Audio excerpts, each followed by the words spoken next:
आप किसी प्रोजेक्ट के बीच में हैं जब अचानक आगे बढ़ना असंभव सा लगने लगता है। शायद आपको पता नहीं कि अगला कदम क्या है, या शायद आपको असफलताओं का सामना करना पड़ा है और आप सोचने लगते हैं आखिर इसका मतलब ही क्या है।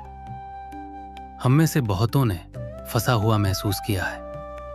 ये तब हो सकता है जब आप किसी साधारण काम जैसे एक टर्म पेपर पर काम कर रहे हो, या फिर किसी बहुत बड़े मुद्दे पर जैसे सामाजिक असमानता या जलवायु संकट। तो क्या फंस जाने से बाहर निकलने के तरीके हैं? लोग अक्सर बताते हैं कि वे किसी प्रोजेक्ट की शुरुआत में बहुत प्रेरित महसूस करते हैं और अंत में भी, लेकिन बीच का हिस्सा अस्थिर लग सकता है। मनोवैज्ञानिक इसे बीच में फंस जाने का प्रभाव कहते हैं और माना जाता है कि ये उस दृष्टिकोण में बदलाव के कारण होता है जो आपके लक्ष्य के करीब पहुंचते समय होता है। जब आप किसी चीज की ओर काम करना शुरू करते हैं तो कोई भी प्रगति एक जीत जैसी महसूस हो सकती है, क्योंकि हम आमतौर पर अपनी तुलना वहां से करते हैं जहां से हमने शुरुआत की थी। उदाहरण के लिए, जब कोई व्यक्ति मैराथन की ट्रेनिंग शुरू करता है तो एक छोटी सी दौड़ भी प्रेरित करने वाली लग सकती है, लेकिन जितना लंबा आप किसी चीज पर काम करते हैं उतनी ही अधिक संभावना होती है कि आपका ध्यान आपके अंतिम लक्ष्य पर चला जाए। दूसरे शब्दों में, यह देखने के बजाय कि आप कितनी दूर आ चुके हैं, यह महसूस करना आसान हो जाता है कि आपको अभी कितनी दूर जाना बाकी है। इन प्रेरणा के गड्ढों से बचने का एक सरल तरीका है कि आप अपने प्रयासों को छोटे, अधिक प्राप्त करने योग्य उपलक्ष्यों में बांट दें। इससे कम डरावने, क्रमिक पड़ाव बनते हैं जिनसे आप अपनी प्रगति की तुलना कर सकते हैं। यह रास्ते में जीत का जश्न मनाने के और अवसर बनाता है। यह विशेष रूप से महत्वपूर्ण होता है जब आप बड़े सामाजिक लक्ष्यों की ओर काम कर रहे हों। ये मुद्दे स्वभाव से ही बड़े और जटिल होते हैं। कोई एक कार्य या व्यक्ति उन्हें हल करने की संभावना नहीं रखता।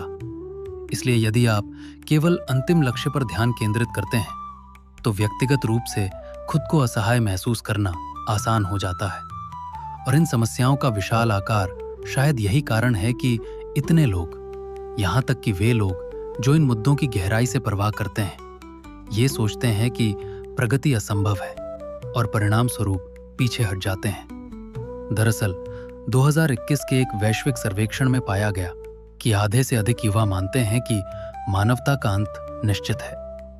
लेकिन इन बाधाओं के बावजूद कुछ लोग प्रेरित, सक्रिय और आगे बढ़ते रहने में सफल होते हैं। तो वे ये कैसे करते हैं? आश्चर्यजनक रूप से ये केवल इस बात पर निर्भर नहीं करता कि आप कितने चिंतित हैं या सामने के मुद्दे की आपको कितनी परवाह है। उदाहरण के लिए, शोध में पाया गया है कि जो लोग जलवायु परिवर्तन को लेकर सबसे अधिक चिंतित हैं, उनमें से केवल लगभग 1/3 नियमित रूप से जलवायु के लिए कार्रवाई करते हैं। हालांकि जो लोग वास्तव में कार्रवाई करते हैं उनमें एक समान तत्व पाया गया, ये विश्वास कि उनकी व्यक्तिगत भागीदारी वास्तव में फर्क ला सकती है। और ये विश्वास गलत नहीं है। सामाजिक प्रगति का लंबा इतिहास साबित करता है कि बदलाव संभव है और व्यक्तिगत कार्य, चाहे वो स्वयं सेवा हो, मतदान हो, विरोध प्रदर्शन हो या किसी सामूहिक लक्ष्य में व्यक्तिगत योगदान, वे उस सामूहिक गति को बनाने में महत्वपूर्ण हैं जिसने दिखने में अजेय समस्याओं का सामना किया है। ये कहना नहीं है कि चिंता और जुनून का कोई स्थान नहीं है। नैतिक आक्रोश या गुस्सा हमें ये समझने में मदद कर सकता है कि दांव पर क्या लगा है, और जब इसे सही दिशा दी जाती है तो आक्रोश एक शक्तिशाली, एकजुट करने वाली शक्ति बन सकता है। अमेरिकी सिविल राइट्स आंदोलन में व्यवस्थागत नस्लवाद, अन्याय और अश्वेत लोगों के खिलाफ हिंसा पर साझा गुस्से ने विभिन्न समुदायों को समानता की लड़ाई में साथ काम करने के लिए प्रेरित किया। और अलग अलग पृष्ठभूमि और सोच वाले लोगों को साथ लाना किसी भी आंदोलन में दीर्घकालिक स्थिरता और मजबूती बनाने के लिए आवश्यक है। इस तरह ये सोचना कि आप अपने अनोखे दृष्टिकोण, ज्ञान और विशेषज्ञता को बदलाव को बढ़ावा देने में कैसे लागू कर सकते हैं, सहायक हो सकता है। और समुदाय खोजना कई और लाभ भी देता है। सिर्फ दूसरों को काम करते देखना भी व्यक्तिगत कार्रवाई के लिए प्रेरित करता पाया गया है, जो एक सकारात्मक प्रतिक्रिया चक्र बनाता है।